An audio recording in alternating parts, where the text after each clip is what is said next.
So, hi guys! Good afternoon! I'm back with another POV. So, ngayon guys, medyo exciting yung ating usapin ngayon dahil ang pag-uusapan natin ay ating Ludi na nagpapaliwanag siya. Siguro kasi meron pa ding mga Rochelle fans na still rooting for both of them na magkabalikan. Pero hindi na nga ni, di ba, irespeto na lang natin ang kanilang desisyon sa buhay. Dahil, kung mahal pa nila yung isa't isa, eh malamang sila pa rin ngayon. Eh, hindi na eh. So, hindi na. Irespeto na lang natin kayo naman para naman kayo hindi nagdaan sa breakup na yan, di ba? It's part of life. It's part of the process sa growth ng bawat isa, of course, kay Ruel Malalag and kay Rachel na rin. So, naintindihan ko din naman na may mga Rochelle fans pa rin na still rooting for both of them. Pero sana, ay habang hindi pa nangyayari yon, eh, meron kayong kakayahan na magsuporta sa kanilang dalawa. 'Di ba? Suporta kay Ruel and suporta din kay Rachel at wala nang siraan, wala nang bashing at hindi na hilahan pababa. Suportahan na lang natin sila dahil sa nakikita ko naman ngayon ay naman sila, focus naman sila sa kanya-kanyang buhay which is good. Ang sabi nga, respect each other. Diba? Irerespeto natin kung anumang desisyon nila. Dahil hindi natin mapipigilan or hindi natin may pipilit ang kanilang nararamdaman kung wala na talaga at nagdesisyon na nga sila na tapusin na lang. 'Di ba? Mas maganda yung tapusin na lang yung relationship lalo na kung hindi na talaga healthy kaysa dumating pa sila sa punto na mawala na sila ng respeto sa isa't isa. 'Di ba? Sayang naman yung pinagsamahan. So, ganun talaga, may mga tao talaga na naging bahagi lang ng buhay natin at hindi talaga itinadhana habang buhay, panghabang buhay. Anyways, papakinggan natin ang salaysay ng isang Ruel of Malalag. The first place, Hmm. uh, the first place, diba? Wala naman dapat pang pagdibatihan pa. True. Kasi it's been already 5 months or beyond pa sa 5 months. 5 or 6, di ba? So, medyo matagal-tagal na rin, di ba? At kung tutuusin, kung meron nang darating na bagong tao sa buhay nila na gugustuhin nila, pwede na talaga. Pero kasi, yung mga fans talaga, hindi maiwasan talaga na medyo toxic pa rin talaga sila dahil ang kulit. 'Di ba? Accept, move forward, and let them be happy. Saan sila masaya and stop issue na po sana. Just focus sa goals. O, 'di ba? Dapat ganoon. Yun yung mga mindset ng mga fans na mga malalawak kapag naintindihan nila yung mga desisyon ng kanilang mga ludi. Dahil oo, marami sa atin na gusto nating magkatuluyan sila. Eh paano kung ayaw na talaga nila? Eh hindi tayo yung makikisama sa 'di ba, sa araw-araw, hindi tayo yung nasa relasyon, hindi natin alam talaga kung anong tunay na sitwasyon sa naging relasyon nila. So, since tapos naman they're both okay with it, 'di ba? Na-accept naman na nila 'yon. Although masakit, pero that's reality and that's something na kailangan nating tanggapin. Pero until now, 5 months or mahigit 5 months nang nakalipas, meron pa ring mga bashers and still rooting for both of them na para bang nagsisilos kapag merong mga bagong katabi, bagong mga kaibigan.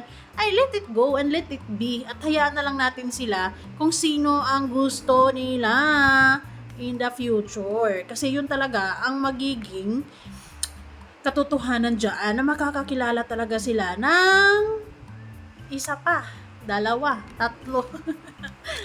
Since we separated both, Yes, totoo naman. because of each other. Diba? So, Naging totoo lang si Ruel dito. pero wala nang mga bitterness na lalabas, mga mga parinigan, no? Kasi respetuhin yung bawat desisyon.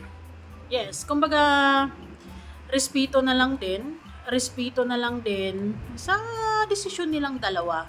Hindi natin pwedeng pakialaman yon kasi sila yung nakaramdam sila yung nasa relasyon sila yung sila yung naiipit kapag itutuloy pa nila yung relationship nila na they knew na it's not gonna work anymore. So that's why mas ano na lang, mas pinili nilang i-stop na lang at bahala na siguro si Lord kung darating man yung panahon na talagang sila. Pero on the process ngayon, talagang hindi may iwasan na meron yan silang mga bagong makikilala, maaaring, di ba, mababalita na tayo, bagong girlfriend, ay bagong boyfriend. And it's okay. 'Di ba? Hindi pwedeng mahinto ang buhay nila ng bawat isa. It's because sa mga opinion ng mga fans na hindi pa maka-move on. 'Di ba? Kung nakikita nyo naman na si Ruel na okay siya, nakikita nyo naman na si Rachel na okay siya, so that's all that matter. 'Di ba? Na natanggap nila yung sitwasyon kahit mahirap at nanatili pa rin yung respeto nila sa isa't isa at hindi sila humantong sa punto katulad ng ibang mga naghihiwalay sa sukmed na nagkakasiraan. 'Di ba? So, okay, darating din yung panahon na maaaring magkasama sila ulit, pero hindi na as lover or maaaring friendship na lang. Malit lang naman ang sabi nga, malit lang ang mundo, maaaring magkikita-kita pa rin sila dyan. 'Di ba? Si Ruel, although nasa Malalag, pero hindi maalis na parte pa rin ng Kalingap yan. And si Rachel, affiliate ng 'di ba? So maaaring may isang okasyon na maaaring magkikita pa rin yan sila. And that's that. And kalmahan na lang natin ang mga puso natin. Bahala na sila ang magdesisyon. 'Di ba? Kasi sa totoo lang, upon hearing itong sinasabi ni Dudong dito ay talagang kumbaga it's over, 'di ba? And he is inihingi nila yung respeto ng mga fans na igalang yung desisyon nila na hanggang dyan na lang talaga ang kanilang love each other. Although andun pa din naman yung love kasi dumaan mo na sila sa pagiging friendship, 'di ba, bago naging sila. So maaring hindi na talaga maalis ang nabahagi sila sa isa't isa, lalo na, 'di ba? It's a really big part. It's really hard to forget dahil talagang yung success na kung ano mga meron sila ngayon, it's really part, 'di ba? Yung isa't isa. 'Yun lang 'yun. Pero hindi na natin i-push pa, hindi na natin ipilit pa sa level ng gusto natin. Kasi nilagyan na nga nila ng tapos na. Aray mo. Isipin po. Kami, personally, hindi kami walang sama ng loob. No? Tanggap namin ang lahat. But, kung lalapas man po, supporters versus supporters, ay di mo Magiging maganda yun. toxic. Yes. Diba? Di mo maganda yun. So, Yung may mga ibang mga fans kasi na parang gusto nilang paglalaban-labanin yung mga fans ngayon ni Ruel and fans ngayon ni Rachel kasi hindi naman talaga maiwasan na may mga bias dyan, di ba? May mga bias nga no na magkarelasyon sila eh. How much more ngayon, hiwalay na. So, may mga kanya-kanyang bias na ayaw ko kay Ruel, ayaw ko kay Rachel. And then, books, biglang isang araw, nagka-clash, mag-aaway-away. So, I hope na mas nakakatanda tayo. We will set as a good example na dumaan din naman kayo sa mga hiwa-hiwalayan na yan. Don't tell me na talagang hindi kayo dumaan dyan sa mga hiwa-hiwalayan bago nyo nahanap ang the one. So, it's really part of growing, it's really part of their growth. Lalo na kay Ruel, di ba, bilang isang lalaki. And lalo na rin kay Rachel, di ba? And we will see. Kasi may mga love story katulad ni Carla Villana, 'di ba? High school sweetheart naman 'yon. Hindi na nila akalain na magkaanuhan sila, magkabalikan sila, pero after like ilang years, pinagtagpo sila ulit, talagang sila, 'di ba? May mga ganun eh. Maaring pwede din ganun ang isipin natin, pero habang inaantay natin yung proseso na 'yon, kasi pwede kasing mangyari 'yun, pwede ding hindi eh, 'di ba? Maging positive sana, 'di ba?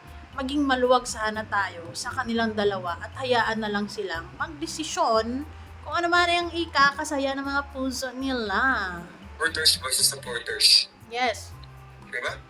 Yun yung lumalabas po ngayon. Kaya kami, we have the voice, we have the platform para i-hinto, para i-mitigate the lesson.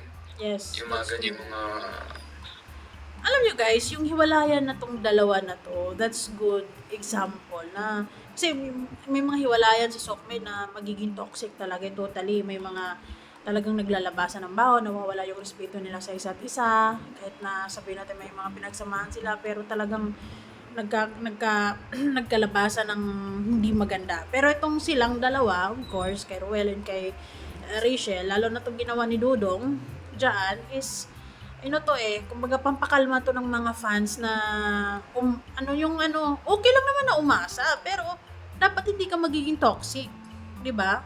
Na hindi ka mapilit. Hayaan mo na lang na darating yung panahon na yon sa gusto mo. Pero hindi mo pwedeng ay bukas na, ngayon na, 'di ba? Ay, Mga batuhan, tumingin ng mga mga linya. Diba? Toxic na rin. Guys, kung wala pong pangunguna dito, walang kapayapaan, walang peacefulness sa grupo natin o sa community natin. Diba? So, love lang. Support lang. At hindi talaga natin hawak ang desisyon nila, guys. At the end of the day, we are just only supporters at irerespeto natin kung ano man ang gusto nila. 'Di ba? Hindi yung gusto natin ang masusunod at hindi yung gusto natin ang susundin nila. Buhay nila yan. Let them decide and just go with the flow. So, ayun lamang guys. Thank you so much. And, ayun, dati pa naman, ang galing-galing naman talaga, ang galing naman talaga ni Dodong when it comes to mga ganyang speech, di ba? Talagang makikinig ka. And hopefully, sa mga bitter, sa mga toxic, maintindihan nyo kung anong ibig niyang sabihin at sana matanggap nyo na rin. Di ba? It's time. Oh, kayo din. Kayo lang din yung nalulungkot. Kayo yung nakakaramdam ng mabigat. Di ba? So, kalma. And respect their decision. And accept na lang kung ano man yung mga makikita natin sa mga susunod. Kasi mga bata pa yung mga yan eh. O si Dudong, maaaring magkaroon ng bagong love life yan. And also with Rachel, it's okay. It's fine, di ba? Dapat ganun. Open lang. At kung magkita man sila sa panahon na magkita sila, so be it. It's life. 'Di ba? Pero hindi na yung magkabalikan sila. Depende na 'yon sa kanila. Hayaan na natin sila dahil kung mararamdaman pa naman nila yung pagmamahal na kung meron pa naman yung pagmamahal na 'yan, sila mismo ay magde-decide na ipagpatuloy 'yon. Okay? So tayo ang kalma lang. Yun lang yung hindi natin i-stressin yung sarili natin, yung puso natin sa mga bagay na hindi mo kontrolado. Real talk. So, yun lamang guys. Salamat. Bye.